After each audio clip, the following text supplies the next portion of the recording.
காய்கறிகள் மற்றும் மளிகை பொருட்கள் இலவசமாக வழங்குகிறோம். அன்பான வணக்கம். உங்களை சந்திக்கிறதுல மிக்க மகிழ்ச்சிங்க. இப்போ இருக்கிற காலகட்டத்தில் இப்போ இருக்கிற மக்களுடைய மனோபாவத்தில் என்ன மிஸ் ஆகுது அப்படின்னு பார்த்தா, ரொம்ப முக்கியமான மிஸ்ஸிங் இந்த பொறுப்பேற்கும் அந்த குணம் தாங்க மிஸ் ஆகுது. இப்போ எங்கே பார்த்தாலும் பார்த்தீங்கன்னா எனக்கு என்ன எனக்கு என்ன எனக்கு என்ன எனக்கு என்ன, what is in it for me. அதாவது எல்லாத்துலேயுமே பார்த்தீங்கன்னா ஒரு மனோபாவம் எப்படி இருக்குது அப்படின்னா, எனக்கு என்னன்ற ஒரு மனோபாவம் புறையோடின மாதிரி இருக்குங்க. உதாரணத்துக்கு இப்போது உண்மையை சொல்கிறேங்க, நான் ஒரு பயிற்சியாளராக இன்றைக்கி நிறைய தமிழ்நாடு முழுவதும் சுற்றி நிறைய ப்ரோக்ராம் பண்ணுறேன், நிறைய டீமாகவும் பண்ணிகிட்டு இருக்கோங்க. இப்போ என்னுடைய பயிற்சியில் முக்கியமான ஒரு ஏரியாவை ரொம்ப ரொம்ப ஃபோக்கஸ் பண்ணிகிட்ருக்கேங்க. அது என்னென்னா, ஒவ்வொரு தனி மனிதனும் பொறுப்பெடுத்துக்க வேண்டிய காலகட்டங்க இது. ஏன் பொறுப்பெடுத்துக்கணும் அப்படின்னா, இப்போ ஒரு மனிதன் வெற்றி அடைகிறதுக்கு தேவையான முக்கியமான குவாலிட்டி என்ன கேட்டால், அது என்ன குவாலிட்டினா, ஐ ஆம் ரெஸ்பான்சிபிள் ஃபார் மை லைஃப். என் வாழ்க்கைக்கு நான் தான் பொறுப்பு. இப்போ நிறைய பேர் என்னென்னா, அரசாங்கம் சரியில்லை, அவங்க சரியில்லை, இவங்க சரியில்லைன்னு சொல்லாங்க. இப்போ அரசாங்கம் சரியில்லைன்னு சொல்கிறத விட, அதை சரி பண்ணுறதுக்கு நம்ம ஏதாவது திட்டத்தையோ ரெக்வஸ்ட்டையோ லெட்டரையோ அதுக்கான ஒரு விஷயத்தையோ நம்ம பண்ணலாங்க. உதாரணத்துக்கு ரோடு சரியில்லைன்ட்டு ஒரு வருஷமாக அதே ரோட்டில் போயிட்டுருக்காரு. அதில் போகக்கூடிய 1000 பேரும் மனசுக்குள்ளே புலம்பிக்கிட்டு திட்டிக்கிட்டு என்னடா அப்படி ரோடு வச்சுருக்கீங்கன்னு சொல்கிறது ஒரு மனோபாவங்க. இதுவே உண்மையாலுமே பொறுப்பான நபர்களாக நீங்கள் இருந்தீங்கன்னா, அந்த ஏரியாவில் தான் நீங்கள் இருக்கீங்கன்னும் போது, அந்த பகுதியில் இருக்கிற எம்எல்ஏவோ எம்பியோ இல்லைனா அங்கே இருக்கிற அந்த தாசில்தாரோ இல்லைனா அந்த ரோட்டுக்கு யார் பொறுப்போ அவங்கள்ட்ட லெட்டரோ இல்லைனா ஒரு அதுக்கான இதையோ நீங்கள் எடுத்து ஸ்டாண்ட் எடுக்கிறது அவங்களுக்கு தான் பொறுப்பு இல்லை. எப்படி அந்த ரோட்டை அப்படி வச்சுருக்கோம் அப்படின்னா, பொதுமக்களை பொறுத்தவரை நம்ம டேக்ஸ் கட்டுறோம், எல்லாமே பண்ணுறாங்க. ஆனால் ரோடு சரியில்லை அப்படின்னும் போது அதை நம்ம என்னென்னா, எனக்கு என்ன நம்ம போகும்போது என்ன ஆகிடுதுன்னா, மக்கள் அப்படி தான் இருக்காங்கன்னும் போது அவங்களும் அதை கேஷுவலாக எடுத்துக்கிறாங்க. இப்போ அமெரிக்கா போன்ற நாடுகளில், வளர்ந்த நாடுகள்லாம் பார்த்திங்கன்னா, ஒரு விஷயம் அப்படின்னா, ஒரு உண்மையை சொல்லட்டுங்களா, பெட்ரோல் விலையை திடீர்னு சொல்லாமல் விலை ஏற்றினாங்க. என்ன தெரியுங்களா நடந்தது? ஒட்டுமொத்த மக்களும் ஒரு பர்டிகுலர் டைமில் அப்படியே தன்னந்தேர் வண்டி அப்படியே விட்டுட்டு அவங்க எல்லோரும் இறங்கி வீட்டுக்கு போக ஆரம்பிச்சிட்டாங்க.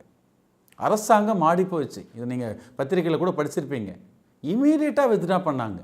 நான் போராட்டம் பண்ணுங்கன்னு சொல்லிங்க, உங்கள் ஸ்ட்ரீட்டுக்கு நான் பொறுப்பு, அதை யாராவது 2 பேர் பொறுப்பெடுத்து அதை சொல்லலாம். இல்லையா, அவங்க வரலையா, அவங்களுக்கு வரும்போது வரட்டும். அட்லீஸ்ட் ஒரு பள்ளம் இருக்குது, ஒரு பள்ளத்தில் எல்லோரும் விழுந்து விழுந்து போகிறாங்க, நீங்கள் பார்க்குறீங்க.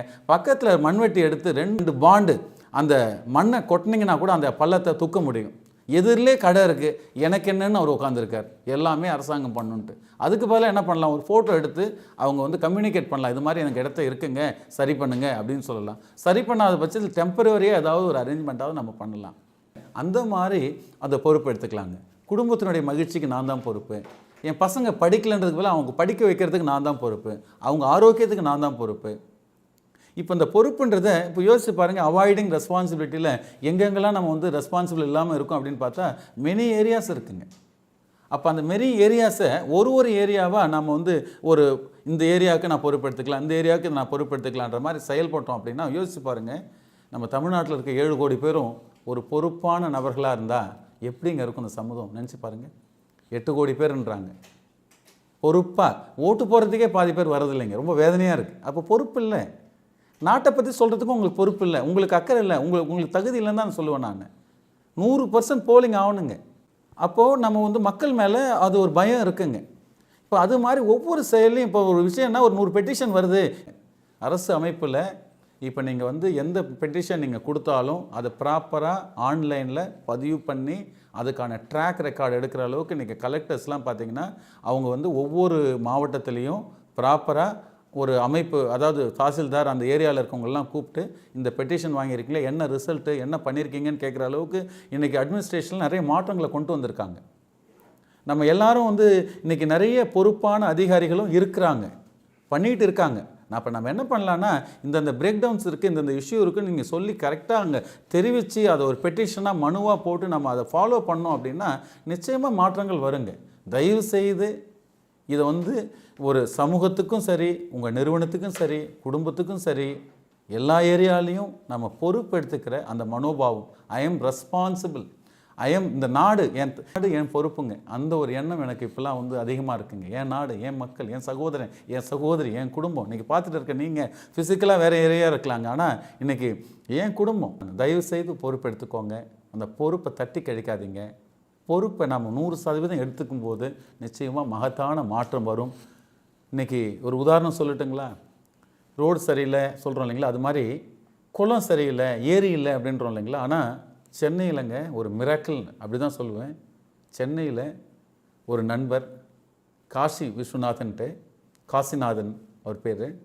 அவர் என்ன பண்ணியிருக்காருன்னா, இயற்கைன்னு ஒரு அமைப்பை, ஒரு என்ஜிஓ, அங்கே நான் ப்ராஃபிட் ஆர்கனைசேஷனுங்க, ஒரு லைக் மைண்டட் பீப்புள் எல்லாம் ஒருங்கிணைச்சு இந்த குளங்களை, சென்னையில் இருக்க குளங்கள் மட்டும் இல்லை, இன்றைக்கி தமிழ்நாடு முழுவதுங்க எங்கெங்கெல்லாம் குளங்கள் தூர்வாரப்படாமல் இருக்கோ, எங்கெங்கெல்லாம் ஏரிகள் சுத்தம் இல்லாமல் இருக்கோ, அங்கே எல்லாம் போயிட்டு கம்ப்ளீட்டாக பொக்லைன் இயந்திரத்தை வச்சு, மிஷினை வச்சு கம்ப்ளீட்டாக தூர்வாரி அந்த மண்ணெல்லாம் கொண்டு வந்து கரையில் போட்டு, கரைகளெல்லாம் மரங்க செடிகள்லாம் நட்டு, இன்றைக்கி பார்த்திங்கன்னா சென்னையில் ஒரு 75% வந்து அவங்க அந்த டீம் வந்து மாற்றிருக்குங்க. ஸ்கூலுக்கு இப்போ நம்ம படித்த ஸ்கூலுக்கு யாராவது ஒரு 10 பேர் படித்தவங்க பொறுப்பெடுத்து அங்கே போயிட்டு ஒரு வாட்டர் பியூரிஃபிகேஷன் இது இல்லைனா அங்கே வந்து அந்த மாணவர்களுக்காக ஒரு உதவி, அங்கே என்ன சப்போர்ட் பண்ணலாம் அப்படின்னா நல்லா இருக்குங்க. அரசாங்கத்தில் எவ்வளோ சம்பாதிக்கிறாங்க ஆசிரியர் பெருமக்கள் வந்து எவ்வளோ சம்பாதிக்கிறாங்க, ஹாப்பி. ஆனால் ஒரு சில ஆயிரங்கள் செலவு பண்ணி அந்த பில்டிங்கை பெயிண்ட் அடிக்கலாங்க. அட்லீஸ்ட் கம்யூனிகேட் பண்ணி பில்டிங்கை சுத்தமாக வச்சுக்கிறதா இருக்கலாம். அந்த மாணவர்களுக்கு டெடிகேஷனோட டீச்சிங் கொடுக்கலாங்க.